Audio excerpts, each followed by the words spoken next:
കൊല്ലത്തേക്കാണ് കടക്കലിൽ യുവാക്കൾക്ക് ക്രൂരമർദ്ദനം. മണൽവട്ട സ്വദേശിയായ റൈജുവിനെ താൽക്കാലിക ജോലിയിൽ നിന്ന് പറഞ്ഞു വിട്ടതിനെ ചൊല്ലിയാണ് അക്രമം. ക്രൂരമർദ്ദനത്തിന്റെ ദൃശ്യങ്ങൾ 24 ലഭിച്ചു.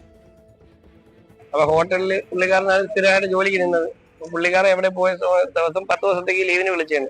ലീവിന് വിളിച്ച സമയത്ത് വെള്ളം അടിച്ചിട്ട് പുള്ളിക്കാരൻ കടയിൽ ജോലിക്ക് നിന്നപ്പോൾ ഞാൻ പറഞ്ഞു വരണ്ടെന്ന് പറഞ്ഞു. അങ്ങനെ അതിന്റെ ദേഷ്യത്തിലാണ് പുള്ളി പോയിട്ട് പുള്ളിയുടെ ചേട്ടനും കേൾപ്പിന്ന് വന്നതിന് ശേഷം വെള്ളം അടിച്ചുകൊണ്ടെന്ന് എവന്മാരെ അതിന് മുമ്പ് വെള്ളം അടിച്ച് ഒരു ദിവസം കടയിൽ വന്ന് വിഷയങ്ങളുണ്ടാക്കി നമ്മളവിടുന്ന് പറഞ്ഞു വിട്ട് ഒരാളുടെ ഉണ്ട് വരപ്പ കാണിച്ചു തരാമെന്ന് പറഞ്ഞ് അവന്റെ ഉമ്മ പറഞ്ഞിട്ടുണ്ടായിരുന്നു. മൂത്ത എന്നോട് എനിക്കുണ്ട്, അവിടെ വന്നിട്ട് നിനക്ക് കാണിച്ചു തരാം, എന്റെ കാര്യം അടിച്ചെടുക്കാവുണ്ട് എന്ന് അന്ന് പറഞ്ഞിരുന്നത്.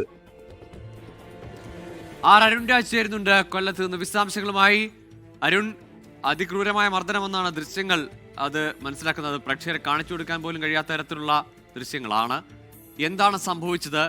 ആരൊക്കെയാണ് ഈ അക്രമത്തിന് നേതൃത്വം നൽകിയത്? പോലീസിന്റെ നടപടി എങ്ങനെ?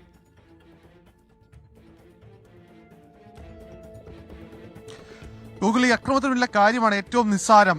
ഈ ഷംനാദിന്റെ ഉടമസ്ഥതയിലുള്ള ഒരു ഹോട്ടലിൽ സജീർ ജീവനക്കാരനായിരുന്നു. സജീർ താൽക്കാലിക അവധിയെടുത്ത് പോകുമ്പോഴാണ് റൈജുവിനെ അവിടെ നിയമിക്കുന്നത്, ഈ ഹോട്ടലിലെ ജീവനക്കാരനായി കൊണ്ടുവരുന്നത്.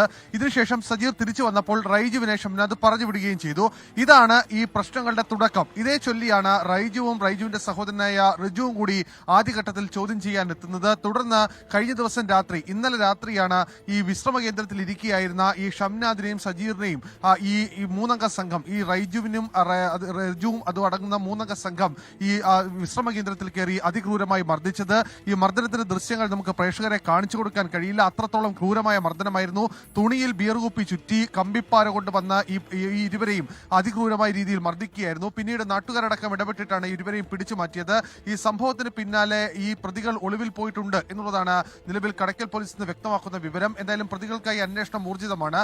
ക്രൂരമായ മർദ്ദനമാണ് ഈ സജീറിനടക്കം ഏൽക്കേണ്ടി വന്നത്.